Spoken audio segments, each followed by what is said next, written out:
प्रभु, यज्ञ हेतु सारी तैयारियां हो चुकी है। बाणासुर की आहुति का प्रबंध कैसे होगा? बाणासुर आहुति अवश्य देगा, वो भी स्वयं अपनी इच्छा से।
मैं अभी इस यज्ञ को खंडित कर उन सभी ऋषियों को दंड देता हूं।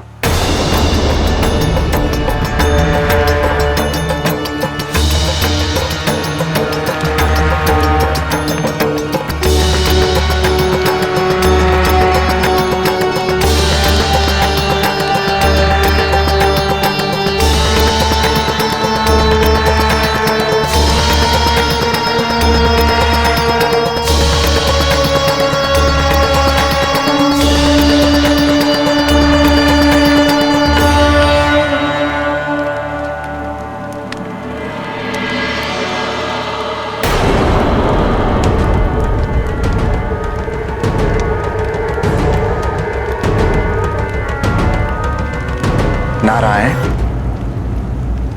बाणासुर की आहुति का समय आ गया है।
बेटा,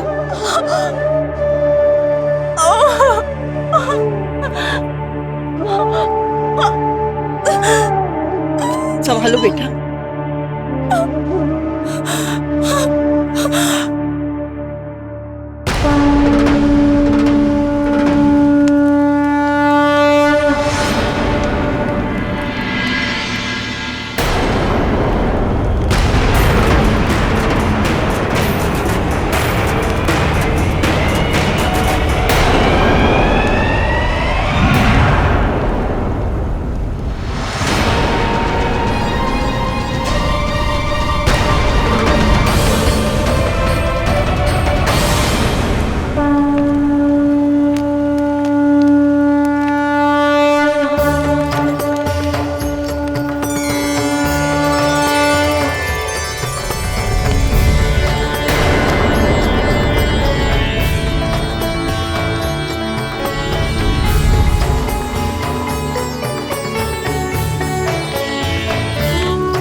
आदिशक्ति का यह दिव्य रूप देखकर मन अत्यंत प्रसन्न हुआ। सत्य कहा देवर्षि। बहन पार्वती के नवीन स्वरूप द्वारा बाणासुर का अंत निश्चित है।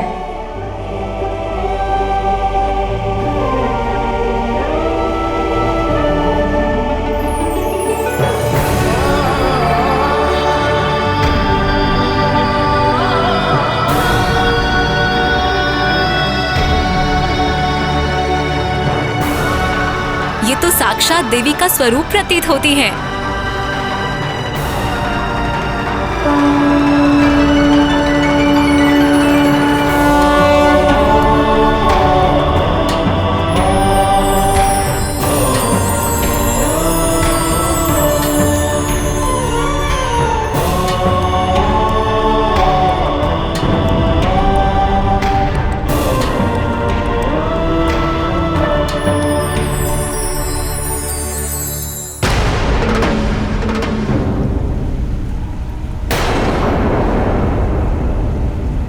जब सहस्त्र भुजाओं से कोई लाभ नहीं हुआ बाणासुर,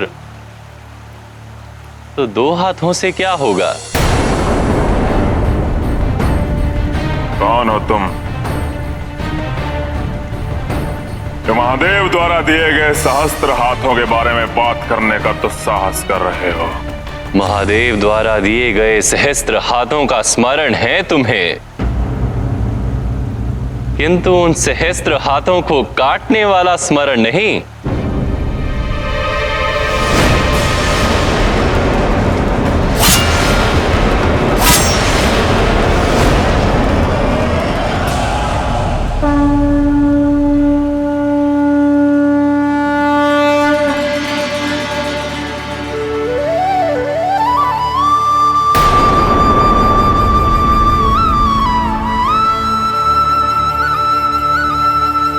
तो ये आप हैं जो आदि शक्ति के पुनर्जन्म के लिए यज्ञ कर रहे हैं।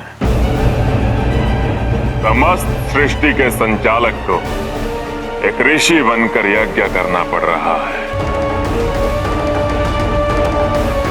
ये मेरी शक्ति का द्योतक है।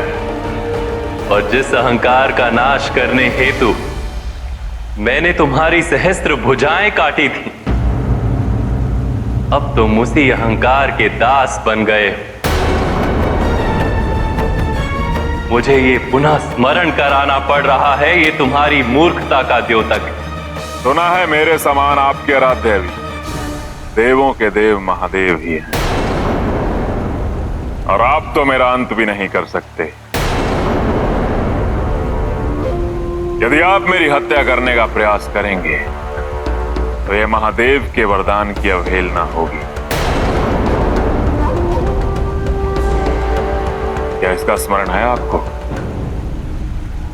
और तुम्हें ये स्मरण रहे बाणासुर, आदि शक्ति जो तुम्हारा वध करेंगी, उनके विशिष्ट रूप का जन्म हो चुका है।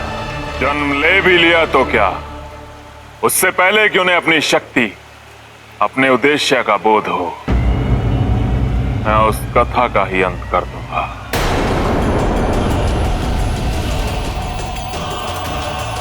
ये बाणासुर का वचन है आपको।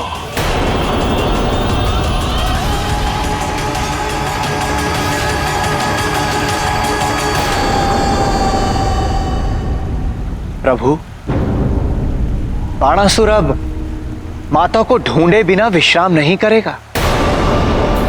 एक वृक्ष को भले एक बलशाली हाथी कुछ ना कर सके, किंतु अंकुर स्वरूप में यदि उसकी रक्षा नहीं की जाए तो छोटे से छोटा पशु भी उसे समाप्त कर सकता है। आपकी बातों का उद्देश्य मुझे ज्ञात है। उचित समय आने पर मैं बहन पार्वती के मार्गदर्शन हेतु प्रस्तुत हो जाऊंगा। आदि शक्ति अपने नवीन स्वरूप में आ चुकी, अब समय आ गया है शक्ति के घर सुख एवं समृद्धि का आगमन हो।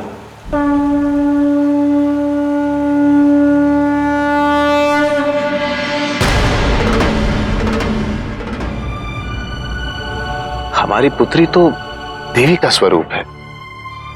अलख निरंजन।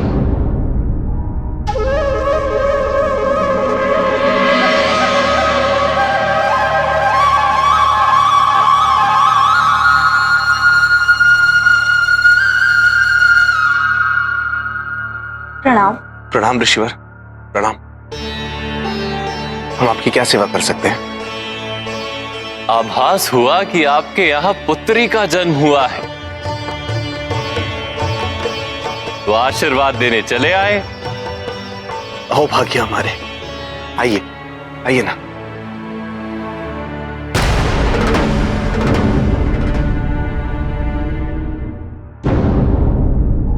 विराजिए।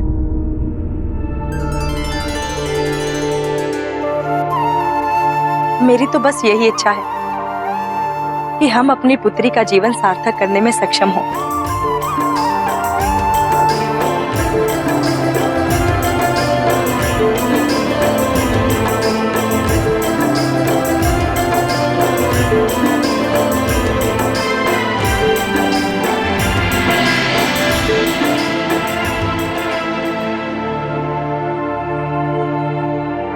आपकी पुत्री तो अपना भविष्य लेकर जन्मी है।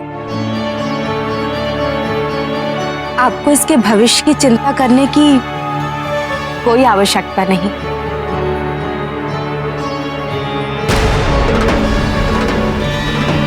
यदि आपको अपनी पुत्री के पालन पोषण में किसी भी प्रकार की सहायता की आवश्यकता होगी, तो आपकी याचना करने से पूर्व ही आपको वो सहायता प्राप्त हो जाएगी।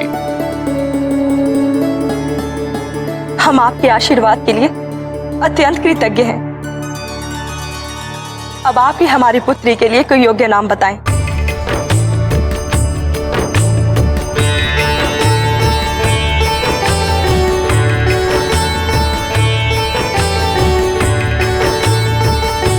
इसका कौमारी चिरकाल तक सभी के स्मृतियों में अंकित रहेगा।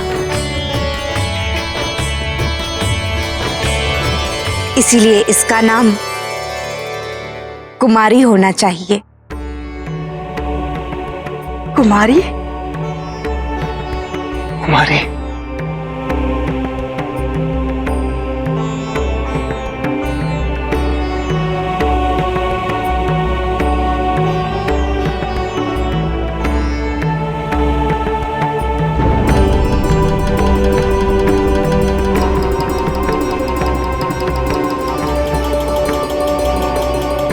कुमारी?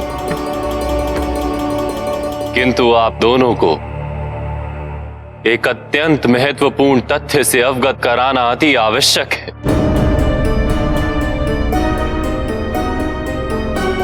इस पुत्री का जन्म एक महान उद्देश्य हेतु हुआ है, और उस उद्देश्य की पूर्ति हेतु उसे शिवत्व से दूर रखना होगा।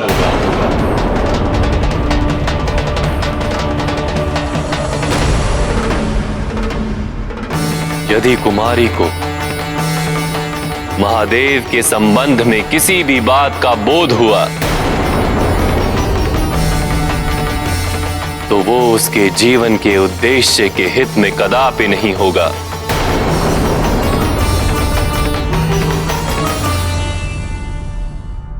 क्षमा करें ऋषिवर, किंतु ऐसा कैसे संभव है कि महादेव से संबंधित कोई भी बात किसी के लिए भी अहितकारी हो? आप मेरी भविष्यवाणी पर संदेह कर रहे हैं? क्षमा करें ऋषिवर, हमारा उद्देश्य आपका अपमान करना कदापि नहीं था। यदि हमारी पुत्री के भाग्य में यही लिखा है, तो हम इसे शिवत्व से दूर रखने का हर संभव प्रयास अवश्य करेंगे। किंतु ऋषिवर, महादेव तो सर्वव्यापी हैं, इसीलिए कार्य असंभव प्रतीत हो रहा है। अब आप ही कोई योग्य मार्ग प्रशस्त करें। योग्य समय आने पर कुमारी को एक गुरु का मार्गदर्शन प्राप्त होगा।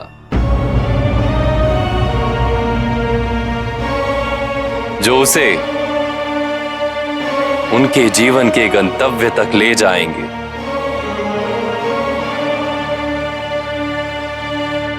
किंतु तब तक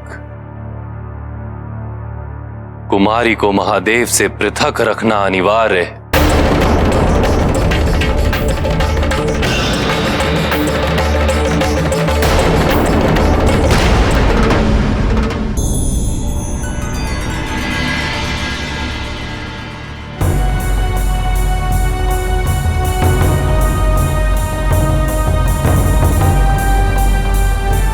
नियति की यह कैसी विडंबना है प्रभु। शिव और शक्ति दोनों एक दूसरे के पूरक हैं, किंतु माता पार्वती के इस जन्म में उन दोनों का पृथक रहना अनिवार्य है। वृक्ष के समक्ष यदि अग्नि प्रज्वलित हो तो अग्नि का रुझान वृक्ष के प्रति स्वाभाविक है, किंतु हमें यदि वृक्ष से फल प्राप्त करना हो तो ये रुझान हमारे लिए अनुकूल नहीं होगा।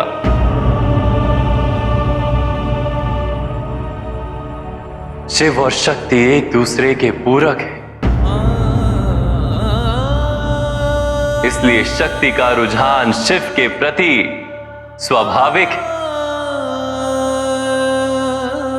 किंतु इस जन्म में कुमारी को महादेव से जुड़ी किसी भी स्मृति का यदि बोध हुआ तो इसका परिणाम उचित नहीं होगा।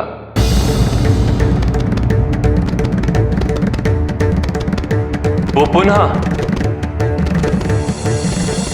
शिव से मिलन के लिए अधीर हो जाएंगी, और यदि ऐसा हुआ तो कुमारी बाणासुर का वध करने के अपने गंतव्य से भटक जाएंगी।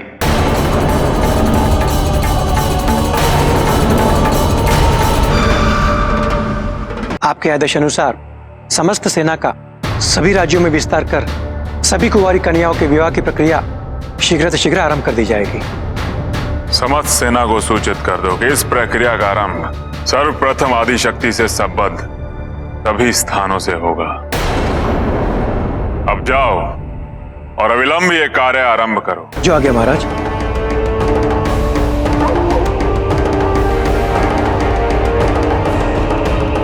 यदि आदिशक्ति का जन्म किसी भी शक्तिपीठ के स्थान के आसपास हुआ है, उस स्थान से मुझे कोई ना कोई सूत्र अवश्य प्राप्त होगा।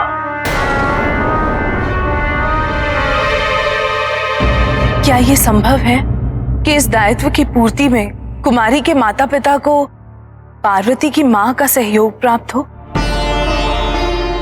एक माता को अपनी पुत्री का पालन पोषण करने हेतु किसी की अनुमति की आवश्यकता नहीं होती।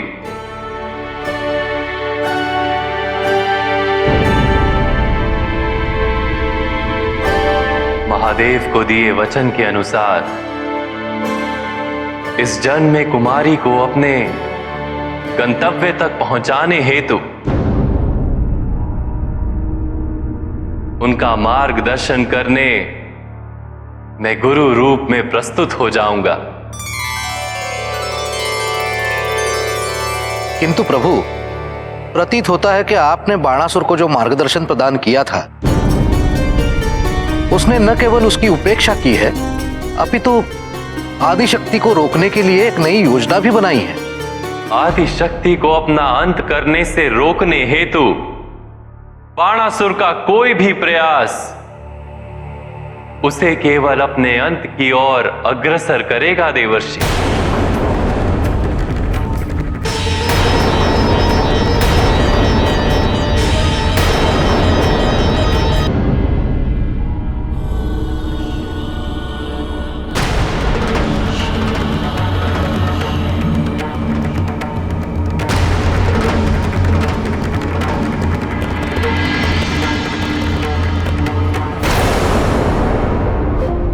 यदि आदि शक्ति का जन्म किसी भी शक्तिपीठ के स्थान के आसपास हुआ है, उस स्थान से मुझे कोई ना कोई सूत्र अवश्य प्राप्त होगा। क्या आप अब भी स्वयं को महादेव का भक्त कहेंगे स्वामी? अपने प्राणों की चिंता में आपको तनिक भी आभास नहीं हुआ कि आपने अपने आराध्य को कितनी पीड़ा पहुंचाई? शिव को शक्ति से पृथक करने की पीड़ा।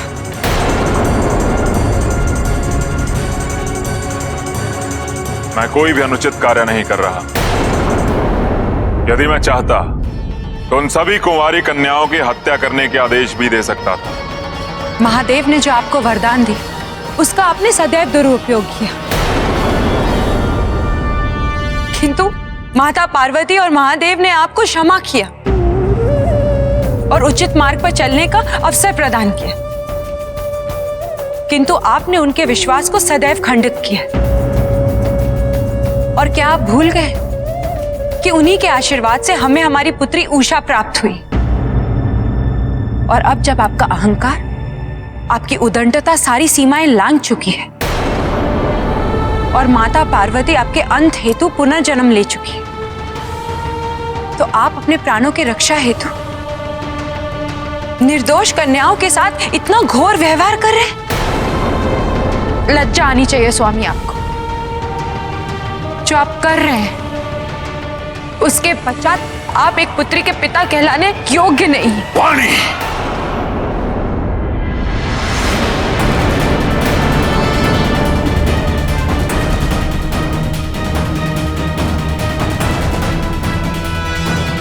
रुक क्यों गए? कीजिए प्रहार। जिस मार्ग पर आप अग्रसर हैं, उसके अंत में आदि शक्ति द्वारा अपने पति का वध होते देखने से तो अच्छा यह है कि आप मेरी मृत्यु कर दें। मुझे इस बात का संतोष तो प्राप्त होगा कि मैं अपने पति को भक्ति के भेष में आदि शक्ति और महादेव के विरुद्ध दुष्कृति करते देखने से मुक्त तो हो गई।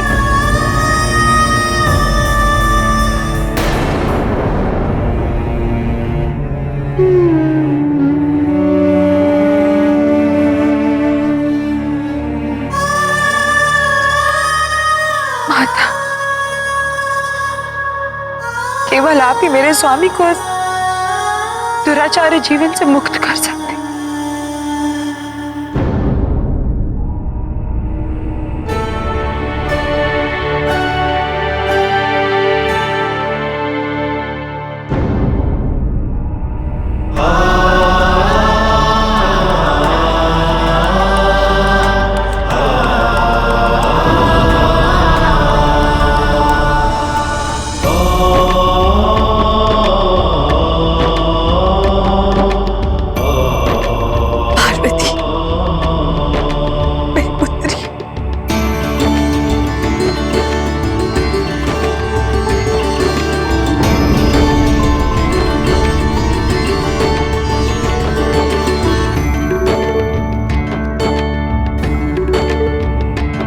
सुनिए,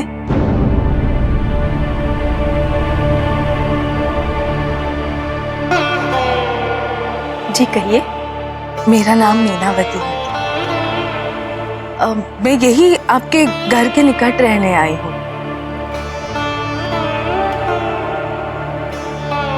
आपकी पुत्री तो अति सुंदर है। मुझे ज्ञात है एक पुत्री के पालन पोषण में तो सहस्त्र हाथ भी कम पड़ जाते हैं। सत्य कहा बहन। अब देखिए ना, मुझे भोजन का प्रबंध करना है, किंतु इन्हें भोजन नहीं, खेल अधिक प्रिय है। यदि आपको कोई आपत्ति ना हो तो मुझे दाईमा बनकर आपकी पुत्री के पालन पोषण में आपकी सहायता करने में अति प्रसन्नता होगी। यदि आपको अपनी पुत्री के पालन पोषण में किसी भी प्रकार की सहायता की आवश्यकता होगी, तो आपकी याचना करने से पूर्व ही आपको वो सहायता प्राप्त हो जाएगी।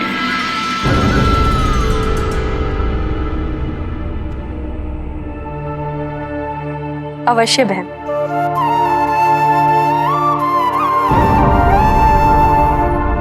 ये क्या है? खीर है। मेरी पुत्री को अति प्रिय है। आपसे और आपकी पुत्री से मिलने आ रही थी तो मैंने सोचा, क्या नाम रखा है आपने पुत्री का?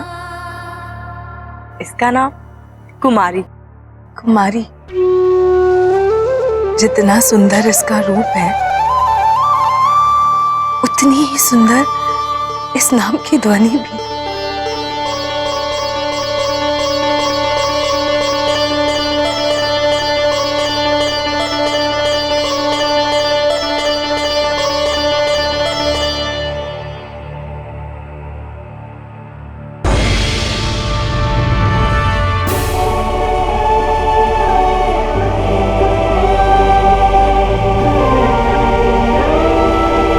कुमारी के इस हास्य से तो ऐसा प्रतीत हो रहा है कि आपका स्पर्श इसके लिए अपरिचित नहीं।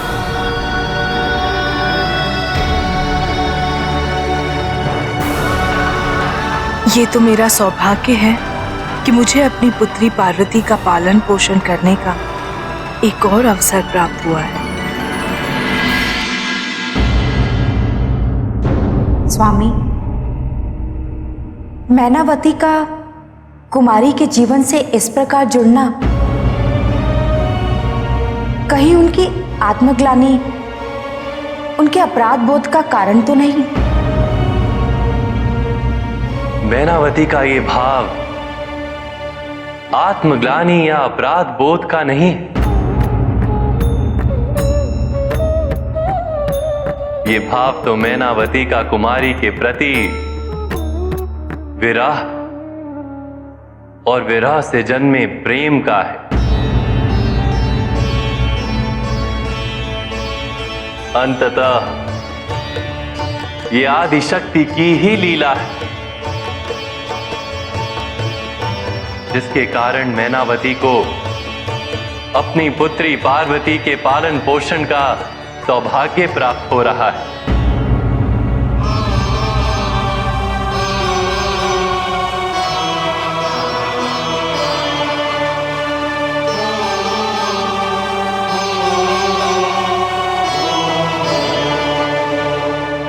कुमारी के इस जीवन का मार्ग इतना सरल नहीं होगा। समय के साथ कुमारी की महादेव के साथ जुड़ने की मूल प्रवृत्ति तीव्र होती जाएगी।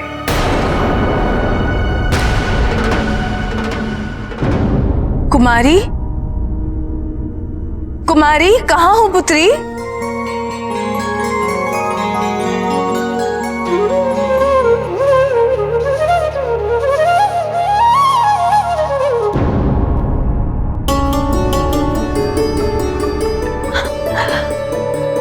पुत्री,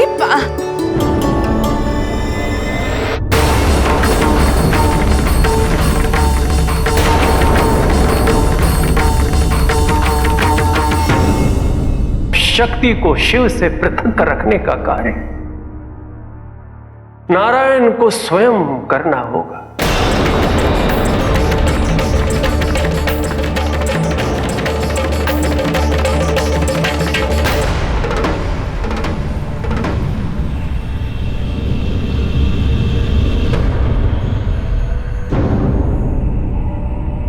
इस पुत्री का जन्म एक महान उद्देश्य हेतु हुआ है और उस उद्देश्य की पूर्ति हेतु उसे शिवत्व से दूर रखना होगा। क्या बात है बहन? आप इतनी चिंतित क्यों हैं?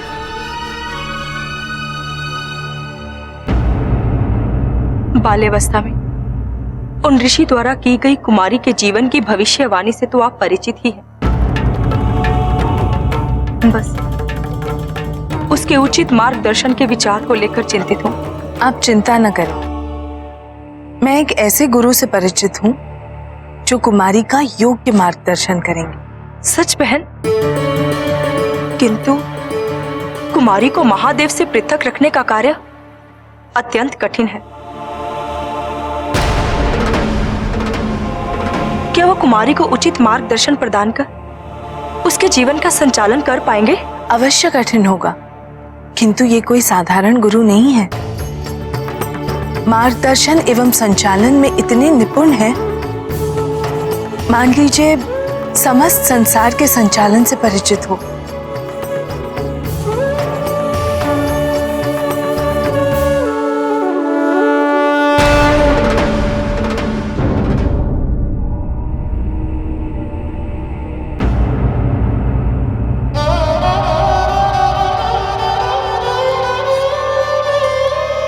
नंदी,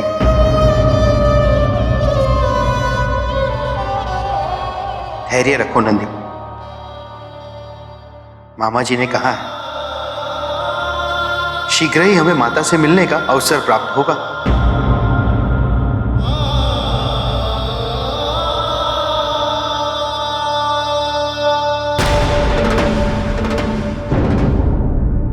बहन,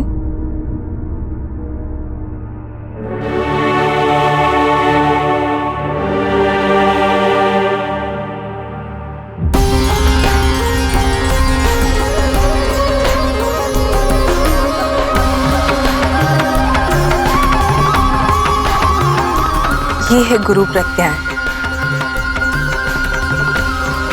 कहाँ है आपकी कन्या कुमारी?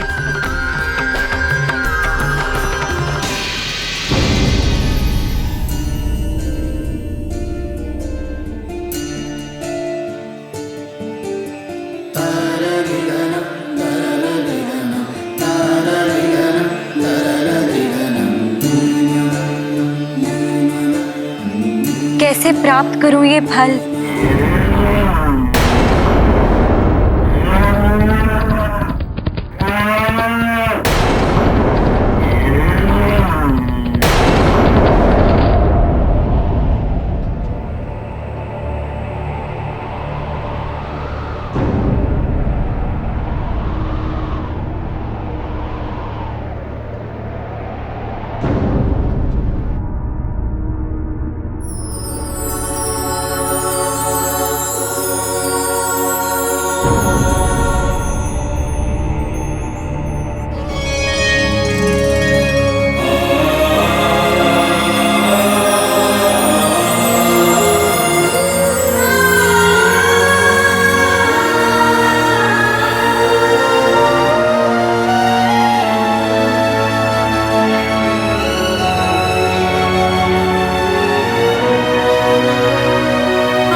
तोड़ने में मेरी सहायता करोगे?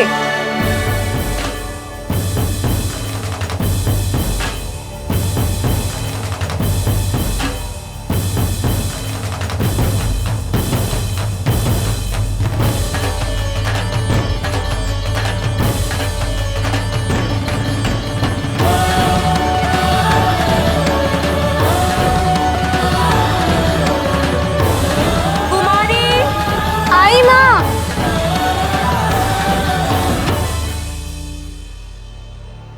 मित्र, तुम भी चलो मेरे साथ।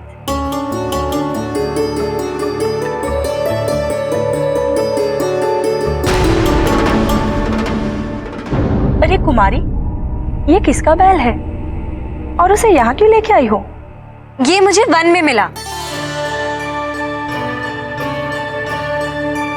इसने मेरी फल प्राप्ति में सहायता की और अभी हमारा मित्र है, इसलिए मैं इसे घर ले आई। ठीक है कुमारी, आज से ये तुम्हारे गुरुजी हैं, गुरु प्रत्याय हो। इन्हें प्रणाम करो।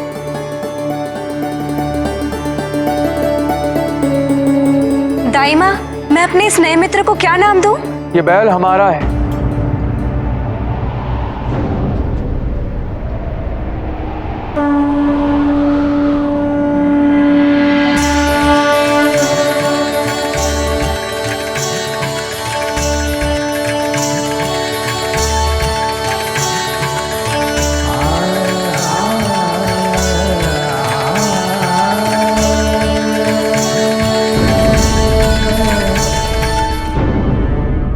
नारायण नारायण। प्रथम पूज्य गणेश नटेश बनकर और कार्तिकेय मुरुगन बनकर पधारे हैं। अद्भुत, अति अद्भुत। ये बैल आपका कैसे हुआ? ये मुझे वन में मिला है। यदि ये तुम्हारा बैल होता तो तुम्हारे आंगन में होता, ना कि वन में। और ये बैल स्वेच्छा से मेरे साथ आया है और अब ये हमारे परिवार का सदस्य है। क्षमा करिएगा, यदि आपकी वन में किसी से भेंट हो जाए और आप अपनी स्वेच्छा से उनके साथ उनके घर प्रस्थान करें, तो क्या आप उनके परिवार की सदस्य बन जाएगी? देखिए, आप क्षमा करें, किंतु आज से पहले आपको यहाँ कभी नहीं देखा। ये दोनों मेरे पौत्र हैं। मैं हूं नटेश और ये है मेरे भ्राता मुरुगन। और वो है हमारा बैल नंदी। तुम सब यहाँ क्या कर रहे हो? आप तो जानती है नानी, माँ और पिताजी को लौटने में विलंब और मामा जी ने हमें सुझाव दिया और हम सब यहीं आ गए। और फिर हमें हमारे नंदी को भी तो साथ ले जाना है नटेश, याद है ना? हाँ। नहीं, ये कहीं नहीं जाएगा। कुमारी, ये सब आपके अतिथि हैं और अतिथि के साथ ऐसा व्यवहार करना उचित नहीं। गुरुजी का कथन सर्वथा उचित है कुमारी। मुझे क्षमा करें, मैंने आपके साथ उचित व्यवहार नहीं किया। इस बैल को देखकर मुझे आत्मीयता की अनुभूति हुई, इसलिए मैं इसे अपने साथ ले आई। नहीं नहीं, क्षमा की कोई आवश्यकता नहीं।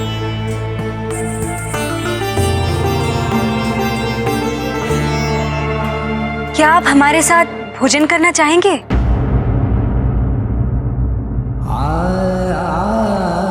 अवश्य।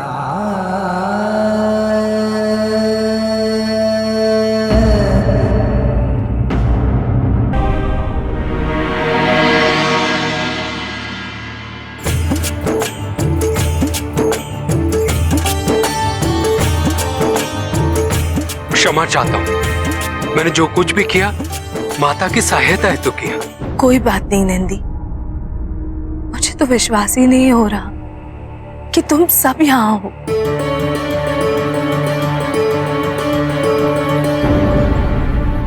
कितना मनमोहक दृश्य है ये।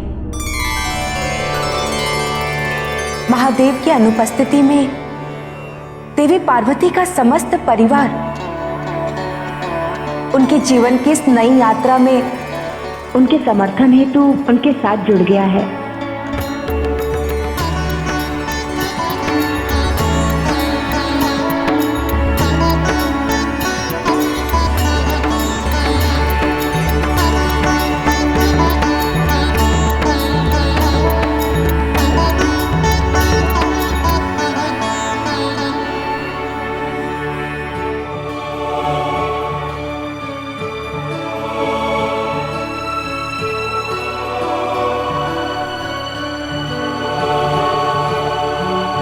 धन्यवाद माता, अत्यंत संतुष्ट हो उठा है मन।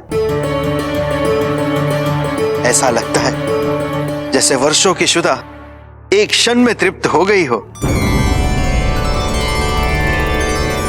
हम आपके सदैव कृतज्ञ रहेंगे।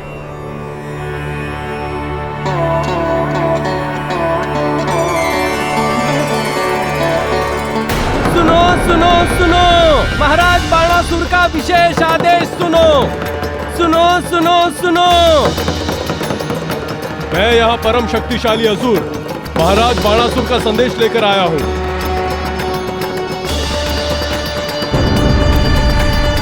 सुनो सुनो, गांव वालों सब ध्यान से सुनो। सुनो सुनो सुनो,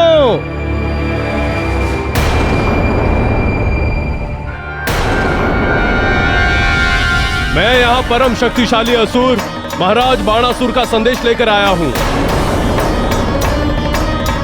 जितने भी परिवारों में कुंवारी कन्या हो, महाराज बाणासुर के आदेशानुसार उन सब का विवाह पूर्णिमा के 3 दिन पूर्व संपन्न होना चाहिए। यदि उसके पश्चात कोई भी कन्या अविवाहित रही तो या तो हम उनका विवाह करवाएंगे या फिर हम उन्हें महाराज बाणासुर को समर्पित करेंगे।